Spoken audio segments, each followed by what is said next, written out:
সবাইকে স্বাগতম নতুন আরও একটি ভিডিওতে। আজকের ভিডিওতে আমরা যে বিষয়টি নিয়ে কথা বলব সেটি হলো অঙ্গ প্রতিস্থাপন ও অমরত্ব। সত্যিই কি আমরা ১৫০ বছর বাঁচতে পারবো? সেই বিষয়টি নিয়ে কথা বলব।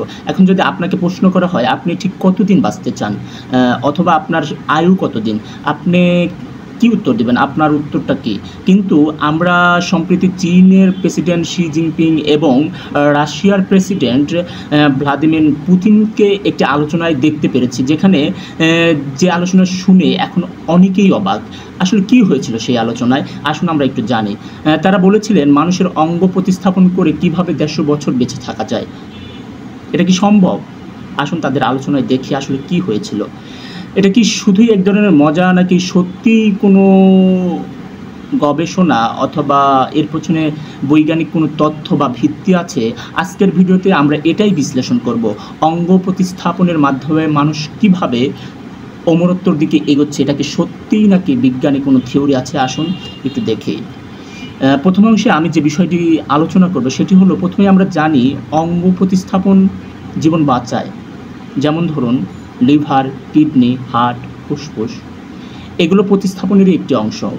এগুলো প্রতিস্থাপন করলে রোগী নতুন জীবন পেয়ে থাকেন বলে অনেকেই ধারণা, কেউ কেউ অনেক দিন বেঁচে থাকেন। এখানে কিছু সীমাবদ্ধতা আছে।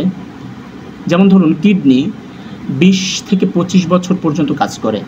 একজনের কিডনি আরেকজনের শরীরে প্রতিস্থাপন করলে তিনি ২০-২৫ বছর আবারও বাঁচার প্রয়াস থাকে। কিন্তু অবশ্যই সেই কিডনি দাতা, যিনি আপনাকে কিডনি দেবে, যিনি রুগীকে কিডনি দেবে, তিনি অবশ্যই জীবিত থাকতে হবে। যদি জীবিত হন তবেই এটা সম্ভব। লিভার প্রায় ২০ বছর, হার্ট ১৫ বছর, ফুসফুস ১০ বছর। এখন ভাবুন, এভাবে যদি প্রতিটি অঙ্গই আমরা সময় মতো প্রতিস্থাপন করি, তাহলে কি আমরা সত্যিই অমরত্বের দিকে এগিয়ে যাব? আমরা কি ১৫০ বছর বাঁচব?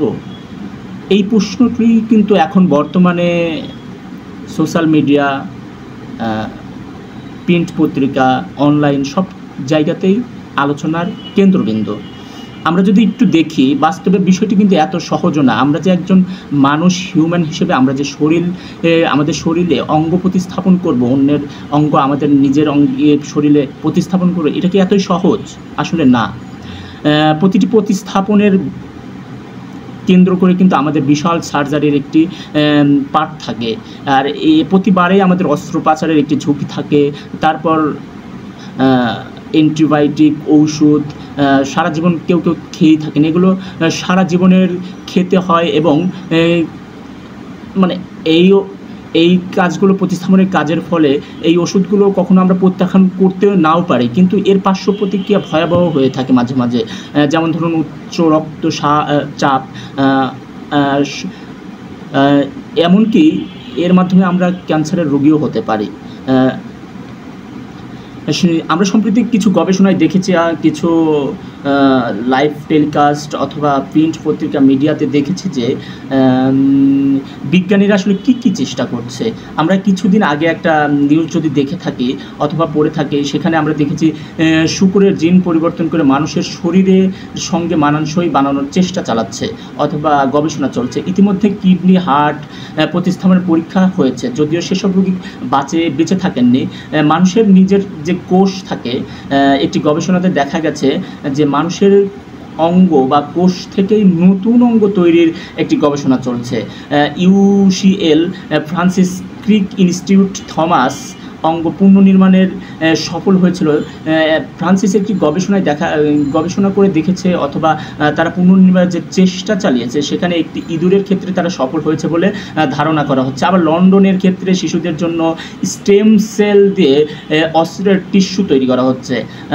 আসলে কি আমরা সত্যি বিজ্ঞানভিত্তিক একটি অমরত্বর দিকে আগাচ্ছি? আমরা যদি আরেকটু নিচে যাই, একটু গভীরে দেখি, এখানে একটা গুরুত্বপূর্ণ দিক মনে রাখা দরকার আমাদের সবারই। আমরা যারা মানব জীবনের সর্বোচ্চ আয়ু কত হতে পারে? আমরা আগে 70 বছর বাঁচতাম, এখন ক্রমাগতই আমাদের আয়ুর পরিমাণ কমে আসছে। একটি গবেষণায় আমরা দেখা যাচ্ছে সর্বোচ্চ মানুষ 125 বছরের মতন বাঁচে। ইতিহাস ঘাটলে যেটা দেখা যায় আর কি। এর বেশি কাউকে বেঁচে থাকার যে খুব নজির আছে বর্তমান সময়ে এমন নেই।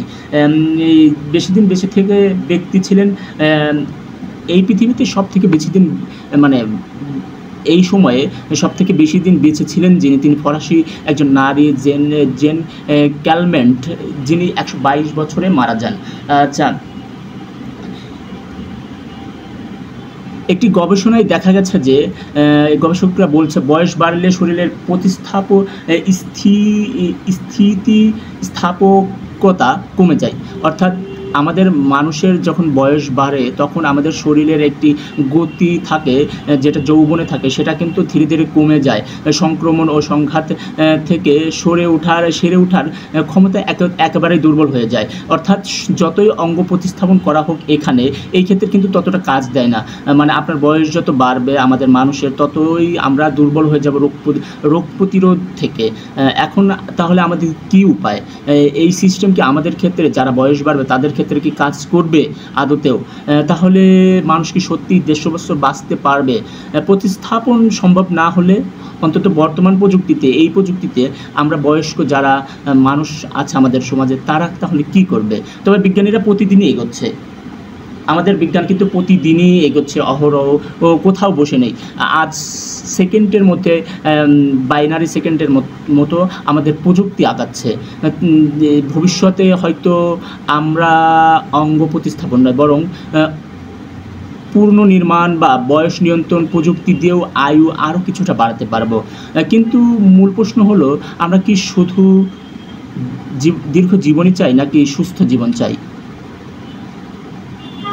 আমরা কি শুধু আমাদের ক্ষমতা টিকিয়ে রাখতে চাই নাকি সুস্থ একটি সমাজও চাই? সমাপ্তিতে আমরা একটা কথা বলতে চাই, অঙ্গ প্রতিস্থাপনের মাধ্যমে অমরত্ব অর্জন এখনও সায়েন্সিফিকেশন মাত্র, মানে এখনও একটি ফিকশন গল্পের মধ্যেই সীমাবদ্ধ। তবে এটা আমাদের এক নতুন দিগন্ত দেখাচ্ছে, যেখানে বার্ধক্য ঠেকানো, অঙ্গ পুনর্নির্মাণ এবং মানুষের স্বাস্থ্য উন্নয়নের পথে বিজ্ঞানীরা কাজ করছেন। আপনাদের কাছে প্রশ্ন আজকের, যে মানুষ যদি 150 বছর বাঁচতে পারে তাহলে পৃথিবী কেমন হবে বলে মনে করেন আপনি কি এত দীর্ঘ জীবন বাঁচতে চান, এত দীর্ঘ সময় বাঁচতে চান? আপনার গ্লানি, আপনার দুঃখ নিয়ে আপনি কি এত সময় বাঁচতে চান, অথবা আপনি সুখী জীবন নিয়েও কি এত সময় বাঁচতে চান? আপনার এই প্রশ্নের উত্তরগুলো আপনি যদি মনে হয় দিতে চান, তাহলে আমাদের কমেন্ট বক্সে অবশ্যই আপনার প্রশ্নের উত্তরটা দিয়ে যাবেন। ভিডিওটি ভালো লাগলে অবশ্যই আমার চ্যানেলে সাবস্ক্রাইব করতে ভুলবেন না। আশা রাখি ভুল ভ্রান্তি, আমার কথা বলার স্টাইল সব কিছু ক্ষমা করবেন।